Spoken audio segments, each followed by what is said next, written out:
Good evening, everybody. Chronicle of my journey. Happy Sunday to you all. It is Sunday, September the 20th, and I have been so busy working like crazy and just trying to keep up with the rat race of online teaching that I didn't get to tell y'all about my doctor's appointment this past week.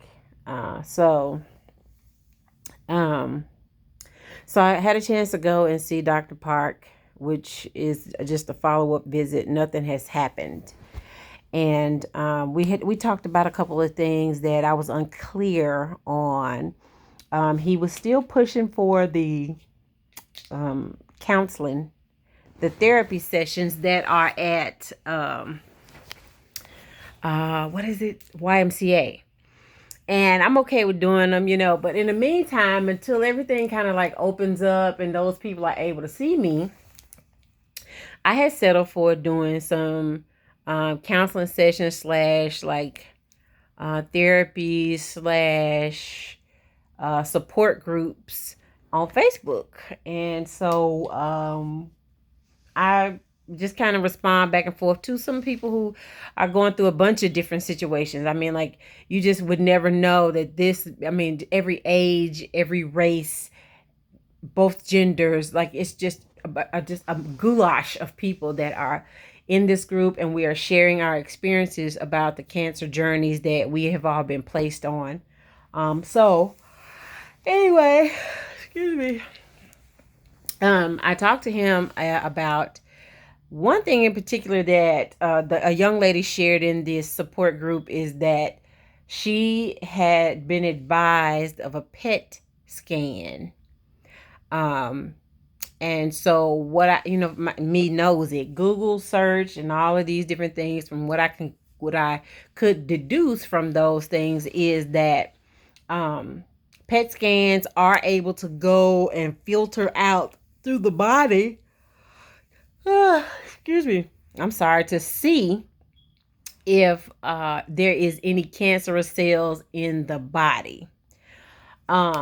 So, previous videos I had talked to you about, Dr. Park was not a big fan of me having a lot of blood work and a lot of tests done if there are no symptoms, because those things create more emotional damage, and there's no proof that having your body scanned like that will find the cancer earlier than the cancer showing up itself and manifesting itself in way of doing something weird to your body. So, like, if there are more issues, like, let's say cancer shows up somewhere else in the body, then that area of the body will start to perform weird, and based on that, then you can request tests and all of that. Well, this young lady that I was corresponding back and forth with says that her doctor requested the test anyway. So Dr. Parker and I kind of have had some knockdown drag outs about the testing, because to me, I would rather be overly tested than miss, finding the cancer early enough to treat it and find it at like stage 1. But what it really came down to is that is not what he calls a standard of care. That is not something that the insurance company will provide as a means of care. And therefore, those PET scans and whatnot will be an out-of-pocket expense. And they are to the tune of tens of thousands of dollars. Sorry, I'm trying to sit up, because the more I lay down, I yawn. I keep yawning. I'm getting tired and tired and tired. So we talked about the PET scans, and so for me slash Vanderbilt slash my insurance company, it's not a standard of care. So it's not something I can have unless I'm willing to pay those tens of thousands of dollars out of my pocket. So of course I'm not. I ain't got no tens of thousands of dollars laying around. And B, if something starts to act up, then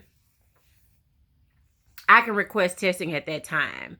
So like I was having I'm not saying was as in past tense. I'm saying the migraines have been happening for me for like almost 2 months now.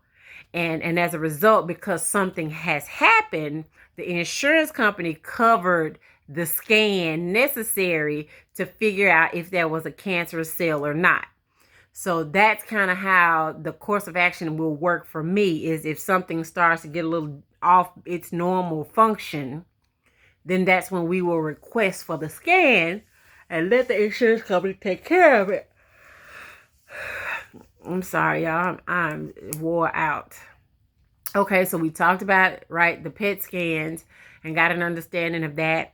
I have been asked to speak on Vanderbilt is trying to get a grant for breast cancer survivors as well as BRCA1 genetic mutation issues.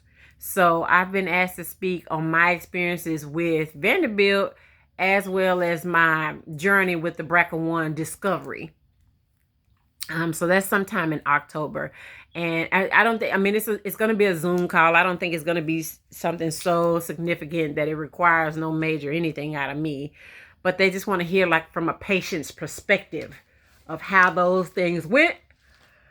And I think, for me personally, I think it went well. I think Dr. Powell was very, very thorough. She really pushed and advocated for me to alert my siblings that I do have the genetic mutation and they should be cautious regarding that issue that I carry, because if we have the same one, of course, one of the same parents, then if the gene came from my mom, then all three of my brothers could be at risk. Particularly my older brother. So he has two parents who possibly could have carried the gene because his father passed away from it. Not breast cancer. I can't remember which cancer he had. But so he would be very, very, very, very reasonable to be concerned and have a lot of scans and tests done, and just to be cautious that that is a genetic thing and it could have been passed on to him and his children and so forth and etc. So anybody in that lineage needs to be tested and be aware and be focused on their health in those regards. That's neither here nor there. So we had that discussion. We had a discussion about the plan, the course of action for making sure that I don't have breast cancer again. So I kind of got into a little panic. Let me tell you, I think I maybe said this in the last video, but I'll touch on it real quick. I kind of got in a little bit of a panic because I woke up one morning and I went to rub my breast and I felt another lump. And of course, I about lost it. Like, I was like, oh my God. So I called, I made my appointment, but I'd already had an appointment coming up with Dr. Higdon, the plastic surgeon. So I went into the doctor's office and I did express to him like I was feeling the lump. Like I had like 2 lumps, like right here. And I was trying not to panic, but inside of me, just like everything about me now is very cautious about my body and how it's functioning. So what I have now is called necrosis. And that's just where your fat tissues form like balls. That sounded disgusting. Form like cellular, like little circles, like little pockets of fat kind of bunched together. And it feels like the lump. So I was a little scared. I'll be honest. I was a little panic stricken, but Dr. Higdon, he's funny. He's a real Like he's something else. He's a weird, quirky like guy, but he rubbed and felt my breasts and he massaged them. And when he got to the part where I felt the lump, he just kind of giggled. And I was like, hey, yo, Slim, this ain't a good time for a joke, because you know what I'm saying, I'm ready to fight. So it was just necrosis. So the pockets of tissue had surfaced again. Well, had surfaced. And so what you do when you have necrosis is you have to rub them and kind of like pop them. They're kind of like pimples, big ones. So when they're in there, you kind of got to rub real, real hard to get them to flatten back out and melt down that fat tissue that has formed its bubble. So that's what I got. So I still have like 4 or 5 that I feel. And I calm down, because after I start rubbing them, I can feel them kind of getting smaller and smaller, and they go away. So the plan of action is to just continue to massage in those areas to make sure that the fat pockets don't stay there. They just kind of dissolve and go back down like normal. So anyway, all of that, I said all that to say a whole lot of stuff. So everything is going fine. The scars are healed well. I'm still supposed to be wearing sports bras, and he doesn't want me to go commando. Unless I just am going out on a town, but your boobs are just kind of like anything else. Like if you don't wear a bra, they can begin to sag like your natural boobies. So to keep them nice and high and perky, you keep a bra on as much as possible. And then when you want to go out with your girlfriends and wear your little low-cut shirt or your back out, then you don't have to wear a bra then. You're fine. So we got that squared away. We talked about the necrosis. And he wants to make sure that Dr. Higdon has a plan for continued monitoring of my breast. So I go to Dr. Park and Dr. Grau next week. Wednesday, Thursday, Friday, somewhere.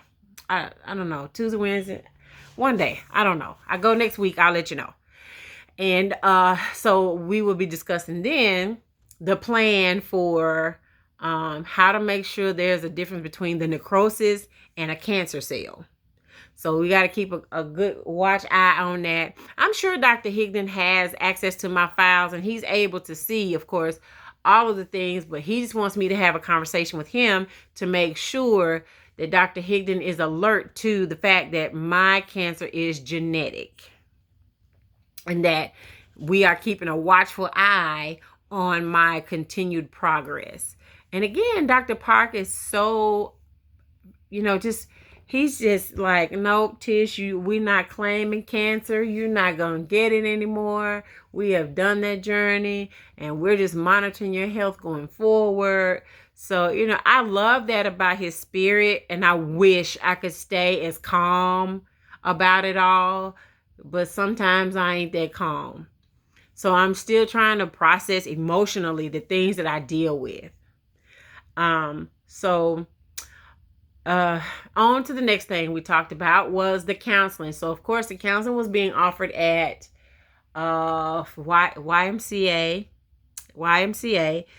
but Vanderbilt has started a new chapter of support group and counseling and therapy for cancer patients who come through Vanderbilt. So I was asked to be a part of this first round of pilot people who are going in for counseling, and to have someone talk to them about the journey and the plan pushing forward, and the emotional sides of what cancer does for you, or what cancer does to you emotionally. I have that appointment coming up soon, and I'll keep y'all posted on how that goes. I know that I have done some counseling sessions before, and And I have participated in some like therapy treatment plans for just life plans and, writing your vision board and just kind of stuff like that I have done in the past. But I'm just interested to see what this group of people, what this therapy session will have that'll be different from anything else I've experienced in the past.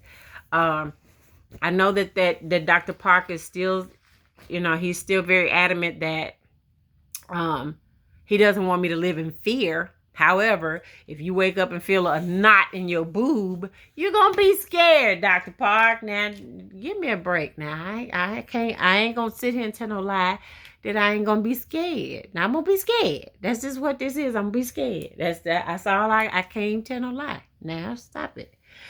Anyway, fast forward and moving on to the next topic. So, I have been so amazingly blessed to have some wonderful people enter into my life. And so one day I was at work at my little part-time job, and one of my former kids' parents came in, and she has been diagnosed with stage 2 breast cancer.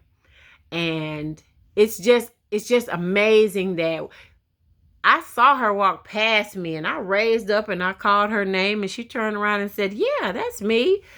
But she came back around the corner so she could see the face that was calling her name. And when she saw it was me, she just broke down in tears. And I was like, whoa, wait, what happened? Like, now, I'm trying to check out because everybody ain't seen my bald head, right? So all my kids, all my kids seen my bald head, but the parents didn't. And I don't know. But anyway, when she saw me, she just broke down in tears. And me and her air hugging in the stove. So, honey, I said, what's the matter? But anyway, she has now been diagnosed with breast cancer. And she's going through a lot of the emotional stresses that it causes you on impact. And so she and I talked for a good 10, 15 minutes in the store, and I try to be very careful not to say the things to her that people said to me, like, oh, don't worry about it. You can't tell nobody such foolishness. That's a scary thing. Do not, ladies and gentlemen, let me push pause right here to tell you, if somebody tells you they're going through something traumatic, if you don't have the right words to say, your best gift to offer them is a listening ear. It's better that you don't say nothing stupid. Just don't say nothing. It's better that you say nothing, I meant to say, than do you say something stupid. Like, why are you worried about it? Don't cry. You're going to be okay. To me, that is so insensitive. Because you don't know what that person has dealt with in the past. You don't know what that person is feeling, and already whatever baggage is already there, that person has to eat that baggage plus the fact that they now have cancer. So what I did not want to do when I saw her was tell her, oh, don't worry about it. You're going to be fine. I said to her, I understand your fear. I hear you. I understand your fear. Please take my number. If you just need somebody to listen to you on the phone, if you just need somebody to cry, if you want me to send you a few pieces of groceries through these little grocery shopping apps, whatever I can do to help you through your journey, my prayer is that you will come out on the other side of this spotless. I'm here to support you in any way I can. I understand your fear. I understand the tears.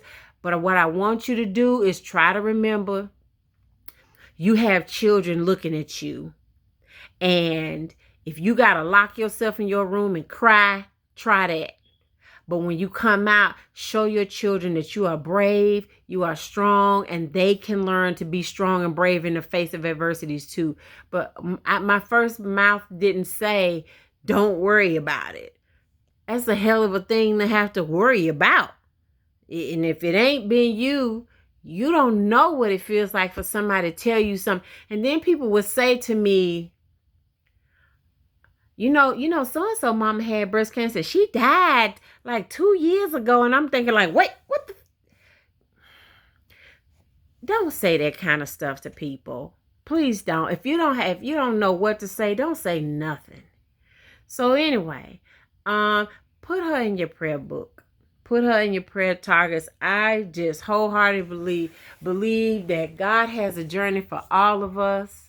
And your journey might not be cancer. Your journey might be, somebody's journey might be drug addiction. Somebody's journey might be, financial. I don't know what the journey is, but what I can offer as a friend is prayer. And what I can offer as a friend is support of whatever you need. So in my eyes, you know what I'm saying? I didn't need people in my space because for me, my personal space is important to me. My privacy is for some things now. And I know I get on Facebook and say a whole lot because sometimes I talk too much and say all my doggone business. But when it came to things like that, when it came to my journey, I said to myself that this was a battle for God. Nobody else has the power to save me but him. And whatever he needs me to do to get to the blessing of healing, I'm willing to do that. And I just feel like God needed me to be isolated from the world. I didn't need people in my house. I didn't want nobody here with me all day. Because like I said in my last, like in my last video, I think I talked about, when you're going through chemo, you're very tired. You're very vulnerable. You're very weak. And what you can't do is have a bunch of people in and out of your house running in and back and forth. And because guess what? If something happened and you have to fight them off, you wouldn't have the strength to do it. So I didn't want anybody coming around me. My doctors were very clear with me that when I started chemo, my immune system would be shot. I would not have the ability to fight the common cold. So I didn't want people around me. So I didn't don't bombard people. I know that your instinct is, oh my God, I got to save them. It's not your job to save anybody. You are not God. You cannot take his place. So you got to offer whatever support you have and back off. When they need you, they will call for you. So I said to her, sister, I'm here. I'm here. I understand. And it's scary. It is. But we're going to pray you through it. We're going to trust God. And whatever decisions he make, we're going to learn how to live with his decisions. So those are things you just got to consider. You know what I'm saying? You really got to think through those kind of things. And as a friend, it may be scary for y'all. Like, oh my God, if my friend dies, I never get a chance to tell my friend blah, blah, blah. But that's not what God put on me. God told me to get over there and sit down, and that's what I did. So that's how I looked at that. Anyway, fast forwarding on. I think I don't have anything else to say. We're still on for the surgery in December. Dr. Park had asked me about he calls it a menses. What is a menses, Dr. Park? I'm 43 years old. No, my cycle has not returned. It didn't come back. And he thought that it might have, but I didn't get it. Let me tell you something else too. So my girl's cycle, it didn't come back. So it is what it is with that. I have not worn deodorant in about a year, maybe 2 years, a year and some months here after this chemo.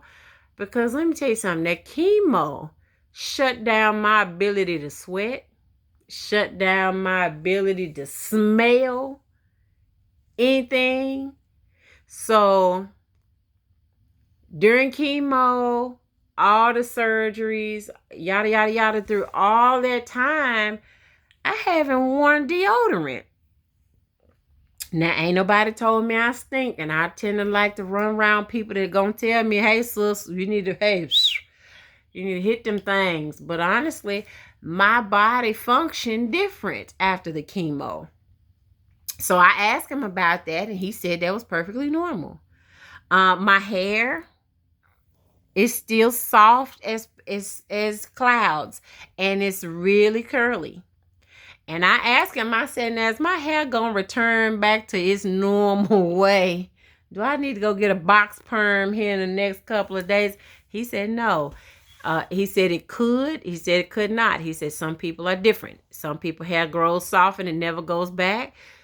Some people after a year after the last chemo, after that year, your hair will relax and go back into a natural state. But it could just simply be that my hair is just going to forever stay like this. Now, I ain't complaining, Father God. I don't want you to ever think I'm complaining about this part of the chemo or the cancer journey. But I sure do appreciate this good soft hair that you can just wet and go. Honey, I ain't never had none of this right here, and I'm loving this here. Okay, so but anyway, I said all that to say, okay, back to my arms. So I got out of the shower the other day, and I'm real peculiar about smells. I don't like nobody stink, and I try not to be ugly when people do stink, but I don't really fool with that stinky stuff. So I ain't fooling with that. But anyway, I got out of the shower, got my clothes on. I don't know what I did. I think I went to the store, ran a couple errands, blah, blah, blah. Came back home and went to the bathroom. And I was looking in the mirror and I was like, oh, child, my arms stink. Ain't that good? Child. Anyway, I got to use deodorant this week. So I was real proud of that. I don't know why I was happy. So, honey, I got in my car and ran. I ain't had no deodorant in this house because I ain't been using it. The only kind I had was Mankind for a J. I had to get him to go buy me some. So I was real happy. So I got to use deodorant this week. So that tells me something about my body is coming back to its full self. My body is starting to work like it's supposed to. I was proud. Anyway, I got on deodorant today. And here going forward, I will wear my deodorant. But I was real proud of that. So that, to me, that was an accomplishment. To me, that's a milestone. Remember, I told y'all every time I take 2 steps forward. So I feel like I made 2 steps today. I was excited about smelling my little armpits. I was real happy about that. So I put on some deodorant. Anyway, I think that's all I got. Y'all done talked you to death. I done said so much. Back to our prayer targets, business as usual. Please, sir, please, ma'am, add my friend, my parent to your prayer targets. Just kindly throw up a soft word of prayer. We're going to call a T. If we can just call a T. So send up a prayer for T for me. Please, sir, please, ma'am. Make sure y'all go get checked your own self. This is the end. It's coming towards the end of the year. So your insurance company, you should be meeting your deductibles. And therefore, all your tests and scans and whatnots should be free or real cheap. Go get your scans. Go get your test done, please. And I think that's all I got. I'm just happy. I'm excited about still making progress. Now I got this one nail. I don't mean to do that. Sorry. I got this one nail. Like this was the only nail that the Taxol like completely like took off, and it's grown back. Like it's halfway there. I meant to take a picture of it before I did my nails, but it's like at the halfway point. So it's coming back. I'm real happy about that. The other nails did fine. I still just got maybe just like a little corner of 1 or 2 of them that's still trying to come on back in. But they are growing back. My toenails came all the way back. All of my toenails are back and looking like regular toenails, which is great. I'm happy about that. Again, my body is making progress. Everything is happening like normal. So I'm happy about that. Anyway, I don't know. I love y'all. This ends the chronicle of my journey for my checkup with Dr. Park. And I'll keep y'all posted on what Dr. Growl and Dr. Higdon have to say next week. I love you. Be well, be blessed. Go take care of yourself. Stay focused on your prayer targets. I think that's it.